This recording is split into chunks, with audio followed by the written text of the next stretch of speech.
when you're going up against Sarah Weber, she is a fierce competitor. It's always a challenge, mentally and physically. Yeah, a very physically gifted player, too. You're not going to body and move around Sarah Weber. She's going to come in strong with every one of her, or every tackle. Eden White's free kick. Yep, there's Weber. But then when you've got forwards who have the ability to play great defense, it really changes things as an offense. Huskers might have a chance here, and interesting foul called against the Huskers as Catherine DeRosa was on the ground. That part of it was clean, but was still trying to handle the ball. And Sadie Waite and Florence Belzile were there to try to pry it loose, and Florence Belzile is called for the foul. What are your thoughts on that one, Brendan? I honestly thought the foul was called against Maryland for trying to play on the ground. I mean, DeRosa was on the ground, and you kind of hear the groan from the crowd. I would say interesting decision there. But again, we're not 5 feet from the action. We're up here in the booth, so that's where the center referee has a better view. Headed in, crossed in. McIntyre kind of whiffs on that one. Huskers doing a good job of keeping this one out of the box. That 4-4-2 defensive formation proving to be strong and true. And that's a big clear by Schwartz. A bang-bang play. Still goes off of the junior, but it still forces a huge retreat by the Terps. And a throw-in. Could have been dangerous because there was 2 different passes that were played across the face of goal for Nebraska, but Maryland didn't have anyone to get a great strike on it. I would venture to say maybe Maryland has looked better in the last 5 or 6 minutes than Nebraska has. No, agreed. Like you mentioned, they're using the sides and the middle of the field. When you use the whole field to play, you're going to force the defense to spread out, and they're going to get tired faster. Now, granted, this is a Nebraska team that runs a lot. They run hard a lot. So they might not tire out as quick as your average team. But still, you're forcing them to play in a way that they almost haven't in a long time. Miscue there by McIntyre. She was looking for Lauren Wrigley. Bell takes down Weber. Took a couple seconds. Weber pleads for her case. And now, Weber may have gone down, but what you see there is Bell. She came in, Kennedy Bell. She kind of had the arm extension with both of her arms, which is, I mean, that's going to be a foul 9 times out of 10 if you've got a full arm extension. Sadie Waite cuts in front of Anglam. The free kick, that one looks good. Taken by the wind. And when Beardsley grabbed that, the ball actually rolled a little in her hands. It wasn't a complete grasp of the ball. That's, Josh, that ball into the 18, that's a great example of the wind carrying it because it looked like it was going right towards the run of Abby Schwartz, but it instead blew back towards Beardsley. Beardsley's goal kick died in the air, and it results in Weber with a great shot. That one just to the right of Beardsley.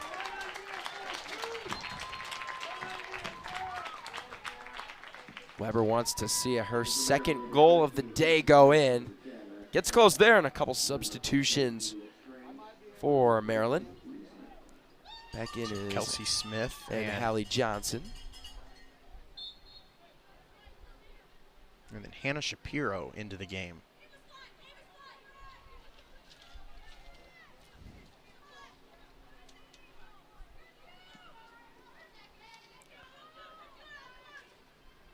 Another freshman getting some opportunity for Maryland. Peterson wanted Weber. Belzile chasing.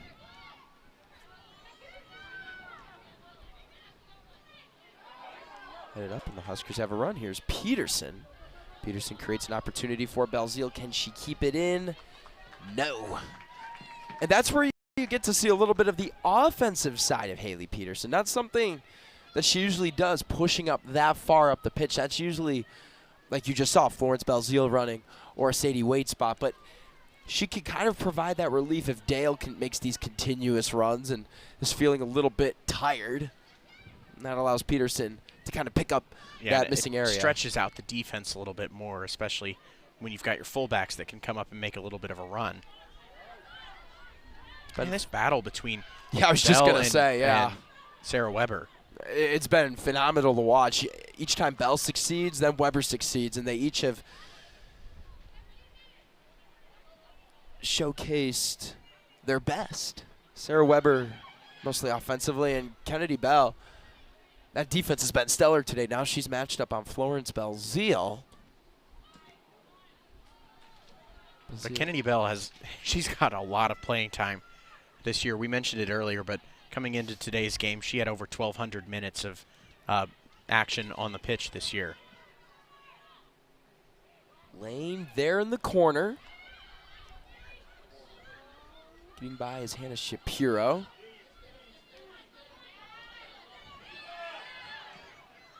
Numbers here for the Terps.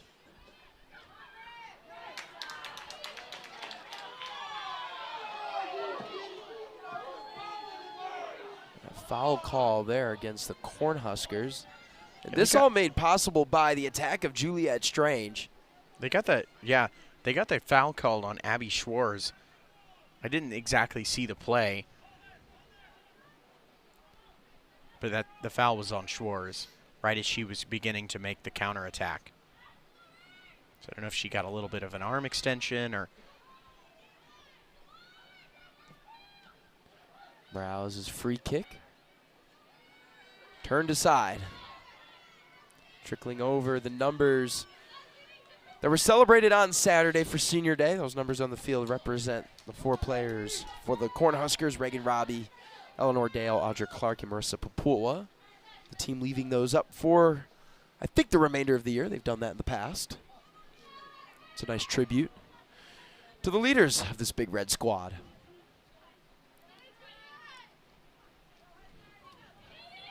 Bell looks for Strange. Wait working with Belzile. This could be a nice opportunity. Belzile has Dale cutting to the outside corner. Inside the box, and great defense there by Eden White. White completely shadowing Belzile toward that goal line. Yeah, really good move. She didn't bite on the scissor attempt to fake, maybe get White to cut inside a little bit more so she had more room to cut out and get a cross in. She didn't bite on the fake and then just kind of forced Belzile to play it herself over the end line. Beardsley's goal kick doesn't really go that far, and there's one reason for that. It's those northwest winds. It's a blustery day here in Lincoln, Nebraska. Could use the Midwest saying it wouldn't be so bad if it weren't for the wind. 64 God. degrees is not bad, but the gusts of winds do make it a bit chilly. And most of these players out there in short sleeves. Zaid with a nice dispossession. And miscommunication by the Terps as Caroline Kutzos wanted her teammates to jump to that ball before the Huskers could get to it. By the way, Josh, I would consider this ideal soccer weather to play in. Temperature, at least. Yeah, not the wind. Not the wind.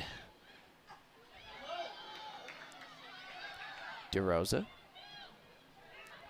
to Kutzos. Cross over to White. That ball continuing to roll. Wasn't intended for Bell, but there she is.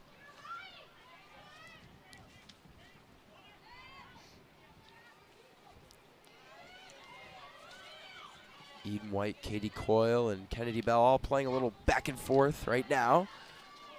Gwen Lane takes that away from Bell. Bell, for the moment, wins it back. Beautiful pass through the defense. Here's Morales. Morales over the middle. There's an opportunity, a shot save made by Sammy Hawk, and Kelsey Smith with a great opportunity just as she enters the box at the arc.